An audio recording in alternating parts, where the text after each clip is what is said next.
نحمده ونصلي ونسلم على رسوله الكريم اما بعد فاعوذ بالله من الشيطان الرجيم بسم الله الرحمن الرحيم ولا تحسبن الذين قتلوا في سبيل الله اموات بل احياء عند ربهم يرزقون صدق اللہ العظیم۔ قتل حسین اصل میں مرگ یزید ہے، قتل حسین اصل میں مرگ یزید ہے، اسلام زندہ ہوتا ہے ہر کربلا کے بعد۔ میرے نہایتی واجب الاحترام ناظرین گرامی السلام علیکم، میں ہوں محمد عامر الاسلام۔ جیسا کہ آپ احباب کو معلوم ہے کہ ماہ محرم الحرام کا پہلا عشرہ وہ شروع ہے، اور یہ وہ بابرکت عشرہ ہے کہ جس کی تاریخ میں ایک بہت ہی بڑی اہمیت اور بہت ہی بڑی فضیلت ہے کہ دنیا میں جتنے بھی بڑے بڑے واقعات رونما پذیر ہوئے ہیں وہ 10 محرم الحرام کو ہیں۔ مثلا حضرت آدم علیہ السلام اور حضرت حوا کا جب ملاپ ہوتا ہے تو وہ بھی 10 محرم کا دن ہے۔ یہ بہرحال تاریخی باتیں ہیں، لیکن اسلام میں اس کی اہمیت اس حوالے سے بہت زیادہ بڑھ چکی ہے کہ یہ وہ دن ہے کہ جس دن خانواد رسول امام حسین رضی اللہ تعالی عنہ اور ان کے بدتر رفقائے کار میدان کرب و بلا میں نہایتی مظلومی کی حالت میں اپنی جان آفرین کے سپرد فرماتے ہیں۔ آج اس دنیا میں بعض بدبخت لوگ ایسے بھی موجود ہیں کہ جو واقعہ کربلا کو ایک من گڑت قصہ سمجھتے ہیں، اور وہ اس کے بارے میں یہ کہتے ہوئے بھی دریغ نہیں کرتے کہ یہ تاریخ کا سب سے بڑا جھوٹ ہے، نعوذ باللہ من ذالک۔ اب آئیں ہم آقا علیہ السلام کی حدیث طیبہ سے اس بات کو جاننے کی کوشش کرتے ہیں کہ آیا کہ یہ واقعہ حدیث کے اندر یہ مذکور ہے یا نہیں، اور رسول اللہ صلی اللہ علیہ وسلم نے اپنی زندگی میں اس واقعے کے بارے میں کیا غیبی خبریں ارشاد فرمائی ہیں۔ حضرت انس رضی اللہ تعالی عنہ اس حدیث طیبہ کے راوی ہیں۔ آپ فرماتے ہیں کہ ایک روز بارش برسانے پر معمور فرشتہ وہ اللہ کی بارگاہ میں حاضر ہوتا ہے، عرض کرتا ہے مولا میں تیرے حبیب کی بارگاہ میں جانا چاہتا ہوں، ان سے ملاقات کرنا چاہتا ہوں، مجھے اجازت تو عطا فرمائیں۔ اللہ فرماتے ہیں جاؤ جا کے میرے نبی سے ملاقات کرو۔ وہ فرشتہ آسمان سے اترتا ہے، زمین کے اوپر آتا ہے۔ حضور حضرت ام سلمہ رضی اللہ تعالی عنہ کے گھر میوے استراحت ہیں۔ وہ فرشتہ جب تشریف لاتا ہے تو حضور حضرت ام سلمہ کو کہتے ہیں ام سلمہ اس دروازے کے اوپر نگہبان بن کے کھڑی ہو جاؤ، اور کسی بھی شخص کو کسی بھی حالت میں تم نے اس دروازے سے اندر قدم نہیں رکھنے دینا۔ حضرت ام سلمہ فرماتی ہیں میں اس دروازے کے اوپر نگہبان بن کے کھڑی ہو جاتی ہوں کہ اتنے میں حضرت امام حسین رضی اللہ تعالی عنہ تشریف لاتے ہیں، اور آپ مجھ سے محبت والا جھگڑا فرماتے ہیں، اور زور سے اور ضد کر کے آپ اندر تشریف لے جاتے ہیں، جا کے حضور پاک صلی اللہ علیہ وسلم کے مبارک کندھوں کے اوپر سوار ہو جاتے ہیں۔ حضور ان کو اپنے کندھے سے اتارتے ہیں اور ان کو چومنا شروع کر دیتے ہیں۔ وہ فرشتہ بھی بارگاہ میں موجود ہے۔ وہ فرشتہ اللہ کے نبی سے پوچھتا ہے اللہ کے نبی اتحبہ، کیا آپ امام حسین سے پیار فرماتے ہیں؟ حضور فرماتے ہیں نام، ہاں میں ان سے بہت زیادہ محبت کرتا ہوں۔ تو وہ فرشتہ کہتا ہے اللہ کے نبی بے شک آپ کی امت آپ کے اس نواسے کو شہید کر دے گی، اور کہتا ہے اگر آپ چاہیں تو میں آپ کو وہ جگہ بھی دکھا دوں، اس جگہ کی مٹی بھی لا کے دے دوں کہ جہاں آپ کی امت آپ کے نواسے کو شہید کرے گی۔ وہ فرشتہ زمین کے اوپر اپنا ہاتھ مارتا ہے اور میدان کربلا کی وہ سرخ مٹی حضور پاک صلی اللہ علیہ وسلم کو دے دیتا ہے۔ حضور وہ مٹی حضرت ام سلمہ کو دے دیتی ہیں۔ ام سلمہ اس مٹی کو اپنے اس کپڑے میں اپنی اس چادر میں لپیٹ لیتی ہیں، اور راوی کہتے ہیں کہ حضرت امام حسین کی شہادت سے بہت پہلے یہ بات مشہور ہو چکی تھی کہ امام حسین کو شہید کر دیا جائے گا۔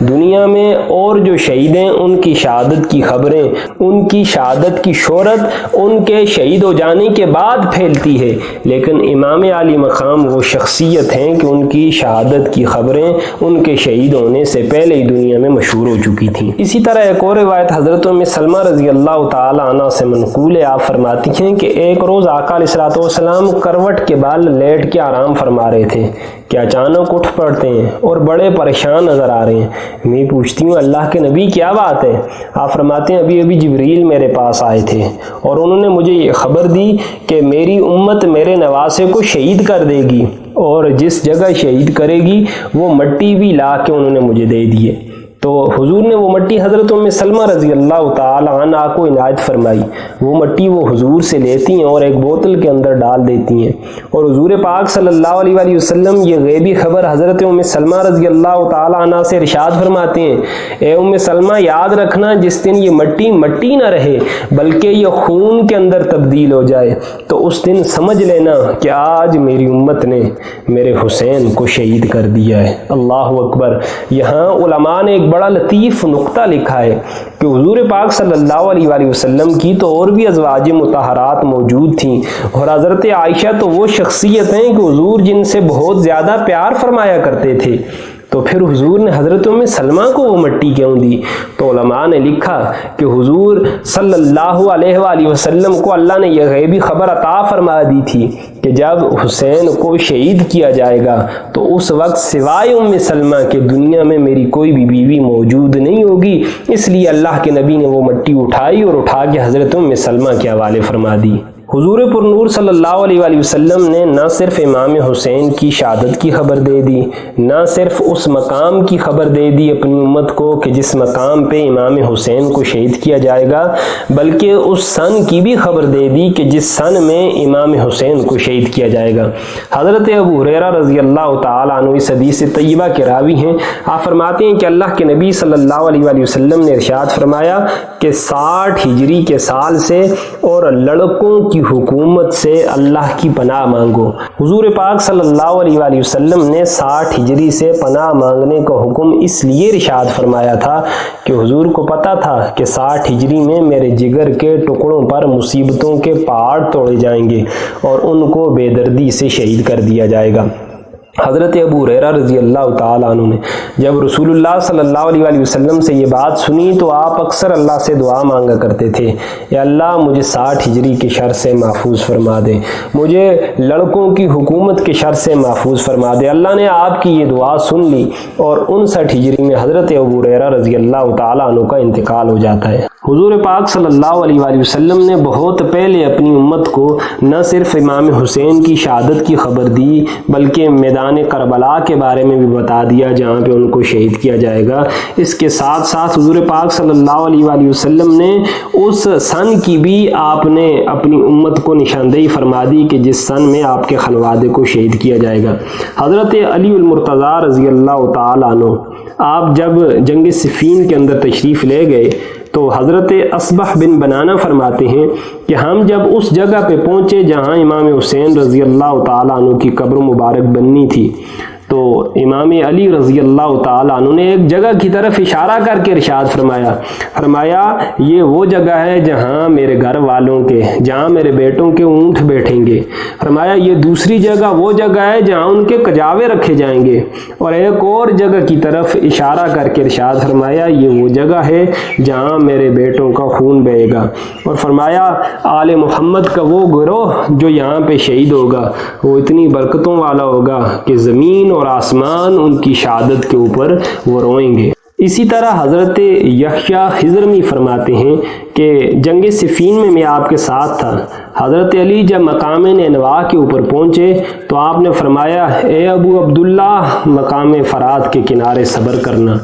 ہم نے اچانک جب آپ کے منہ مبارک سے یہ الفاظ سنے تو ہم نے کہا حضور یہ کیا ہے؟ تو حضرت علی المرتضیٰ رضی اللہ تعالیٰ عنہ نے فرمایا کہ اللہ کے نبی صلی اللہ علیہ وآلہ وسلم نے فرمایا تھا کہ مجھے جناب جبریل امین نے یہ خبر دی تھی کہ حسین فرات کے کنارے شہید ہوں گے، اور وہ مٹی بھی جناب جبریل امین نے مجھے لا کے دے دی تھی۔ الغرض امام حسین کی شہادت کے اوپر اتنی سری شہادتیں، اتنے واضح دلائل موجود ہیں کہ حضور کی حیات مبارکہ میں ہر عام و خاص کو یہ پتہ چل چکا تھا کہ امام حسین رضی اللہ تعالیٰ عنہ کو شہید کر دیا جائے گا۔ حضور کے گھر والے حضرت عبداللہ بن عباس فرماتے ہیں کہ ہمیں اور اکثر اہل بیت کو اس بات کی خبر اور اس بات کا یقین اور اس بات میں کوئی شک و شبہ اور تردد ہی نہیں رہا تھا کہ امام حسین رضی اللہ تعالیٰ عنہ کو میدان کربلا میں شہید کر دیا جائے گا۔ تو امام حسین بہت بڑی شخصیت تھے جن کو یزید لعین اور لعنتی نے میدان کربلا میں شہید کر دیا تھا، لیکن ان کی شان میں شاعر نے کن الفاظ میں وہ خراج تعظیم پیش کیا، ذرا سماعت فرمائیں۔ کب تھا پسند رسول کو رونا حسین کا، کب تھا پسند رسول کو رونا حسین کا، آغوش فاطمہ تھی بچھونا حسین کا، آغوش فاطمہ تھی بچھونا حسین کا، بے گور بے کفن قیامت سے کم نہیں، بے گور بے کفن قیامت سے کم نہیں، صحرا کی گرم ریت پہ سونا حسین کا۔ اللہ کی بارگاہ میں دعا ہے امام عالی مقام کے صدقے اللہ رب العزت ہمیں بھی ان کے نقش قدم، ان کی سیرت کے اوپر چلنے کی توفیق عطا فرمائے۔